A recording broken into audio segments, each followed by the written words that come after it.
melakukan kebijakan dengan new normal, kehidupan normal.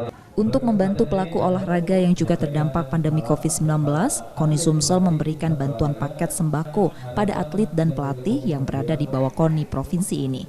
Ada 200 paket sembako yang diberikan pada pelaku olahraga yang membutuhkan. Bantuan yang disalurkan melalui program KONI Sumsel Peduli ini berasal dari sumbangan pengurus KONI. Rencananya KONI Sumsel terus membuka donasi dan rutin memberikan bantuan pada pelaku olahraga di Bumi Sriwijaya. Program yang kita buat dari KONI Sumatera Selatan dengan menghimpun donasi dari seluruh pengurus di KONI Sumatera Selatan ini. Insya Allah untuk donasinya akan kita buka terus sehingga sampai kapanpun sepanjang ini memang masih ada kemampuan kawan-kawan untuk membantu, tetap akan kita salurkan.